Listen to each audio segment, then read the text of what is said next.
दोस्तों, आप सभी का स्वागत है आपके अपने YouTube चैनल ज्ञान गंगा पर। आपने पिछले वीडियो में जाना रावण के जन्म की कहानी के बारे में जो अधूरी रह गई थी। आज आपको इस वीडियो में बताएंगे कि रावण के जन्म के आगे की पूरी कहानी। तो आइए जानते हैं आज पूरी कहानी और वीडियो को अंत तक देखें।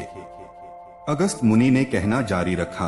पिता की आज्ञा पाकर कैकसी विश्रवा के पास गई। उस समय भयंकर आंधी चल रही थी। आकाश में मेघ गरज रहे थे। कैकसी का अभिप्राय जानकर विश्रवा ने कहा कि भद्रे, तुम इस कुबेला में आई हो। मैं तुम्हारी इच्छा तो पूरी कर दूंगा, परंतु इससे तुम्हारी संतान दुष्ट स्वभाव वाली और क्रूर कर्मा होगी। मुनि की बात सुनकर कैकसी उनके चरणों में गिर पड़ी और बोली कि भगवन, आप ब्रह्मवादी महात्मा हैं। आपसे मैं ऐसी दुराचारी संतान पाने की आशा नहीं करती, अतः आप मुझ पर कृपा करें। कैकसी के वचन सुनकर मुनि विश्रवा ने कहा कि अच्छा, तो तुम्हारा सबसे छोटा पुत्र सदाचारी और धर्मात्मा होगा। इस प्रकार कैकसी के 10 मुख वाले पुत्र का जन्म हुआ, जिसका नाम दशग्रीव रखा गया। उसके पश्चात कुंभकर्ण, शूर्पणखा और विभीषण के जन्म हुए। दशग्रीव और कुंभकर्ण अत्यंत दुष्ट थे, किंतु विभीषण धर्मात्मा प्रकृति का था। अपने भाई वैश्रवण से भी अधिक पराक्रमी और शक्तिशाली बनने के लिए दशग्रीव ने अपने भाइयों सहित ब्रह्मा जी की तपस्या की। ब्रह्मा के प्रसन्न होने पर दशग्रीव ने मांगा कि मैं गरुड़, नाग, यक्ष, दैत्य, दानव, राक्षस तथा देवताओं के लिए अवध्य हो जाऊं। ब्रह्मा जी ने तथास्तु कहकर उसकी इच्छा पूरी कर दी। विभीषण ने धर्म में अविचल मति का और कुंभकर्ण ने वर्षों तक सोते रहने का वरदान पाया। फिर दशग्रीव ने लंका के राजा कुबेर को विवश किया कि वह लंका छोड़कर अपना राज्य उसे सौंप दे। अपने पिता विश्रवा के समझाने पर कुबेर ने लंका का परित्याग कर दिया और रावण अपनी सेना, भाइयों तथा सेवकों के साथ लंका में रहने लगा। लंका में जम जाने के बाद अपने बहन शूर्पणखा का विवाह कालका के पुत्र दानव राज विद्युविह्वा के साथ कर दिया। उसने स्वयं दिति के पुत्र मय की कन्या मंदोदरी से विवाह किया, जो मां नामक अप्सरा के गर्भ से उत्पन्न हुई थी। विरोचन कुमार बलि की पुत्री वज्रज्वला से कुंभकर्ण का और गंधर्वराज महात्मा शैलूष की कन्या सरमा से विभीषण का विवाह हुआ।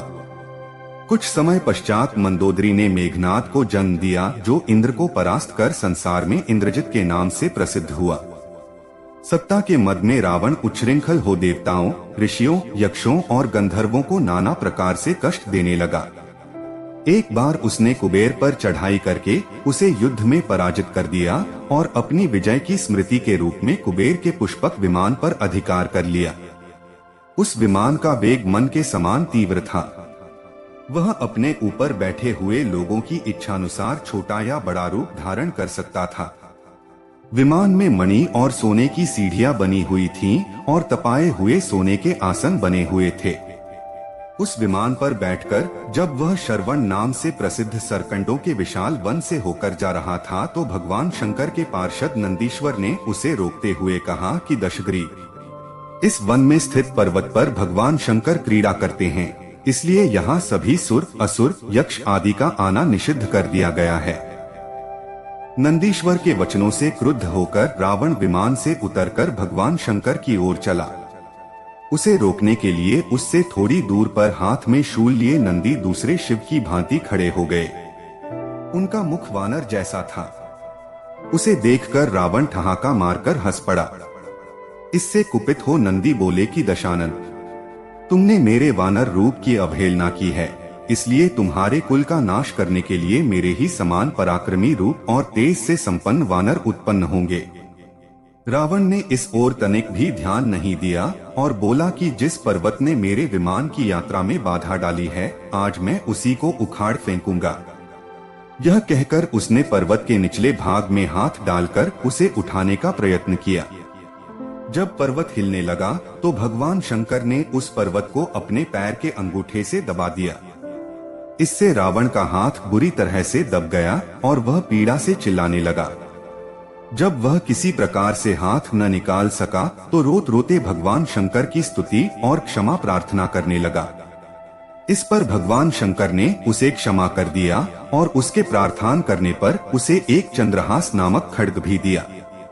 दोस्तों, ये थी रावण के जन्म की कहानी। उम्मीद है आपको पसंद आई होगी। अगर वीडियो पसंद आया हो तो वीडियो को लाइक और शेयर जरूर करें और चैनल को भी सब्सक्राइब जरूर करें। वीडियो को अंत तक देखने के लिए धन्यवाद।